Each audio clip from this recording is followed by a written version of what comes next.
मला योग्य तो निर्णय घ्यायला मदत कर। मी काय करू हे मला कळतच नाहीये। मी खूप मोठा त्याग करायला तयार झाले, पण त्याचा खरंच काही फायदा होणार आहे का? मी आणि ताई हे सगळं संपवण्याचा, त्या गोष्टीपर्यंत पोहोचण्याचा खूप प्रयत्न करतो।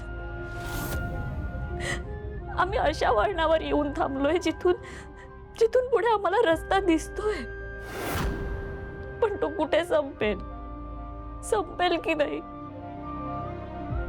काहीच माहित नाहीये।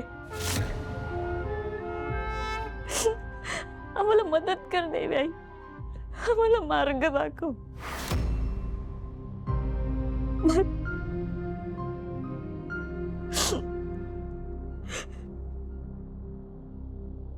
मीरा,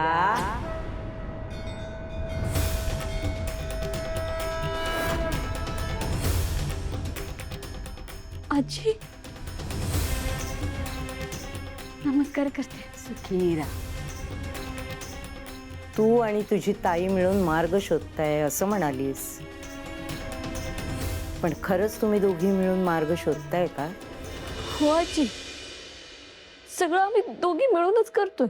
मीरा, महाभारतातील श्रीकृष्ण आणि अर्जुनाला आठव, एकाच्या हातात लगाम होता, दुसऱ्याच्या हातात धनुष्य होतं।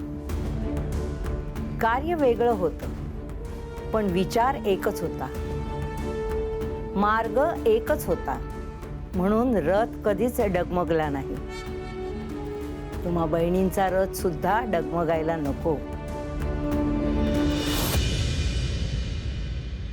ही मीरा सारखी त्या देवघराजवळ फेऱ्या मारत असते, याचा अर्थ हा आहे की खजिना देवघराजवळच आहे।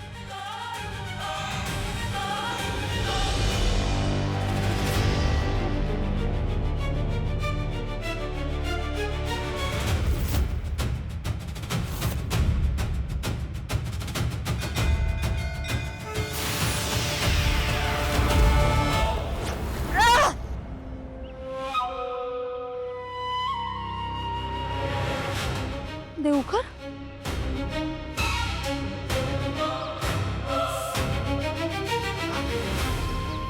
मी आता देवघरात होते। मी इथे कसे आले? माय गॉड, काय चाललंय? काय मी बुलबुलई आहे की काय?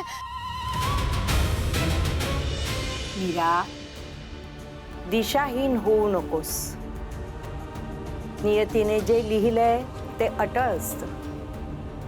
त्या चेटकिणीचा अंत जर आधीच लिहून ठेवलाय तर तो होणारच।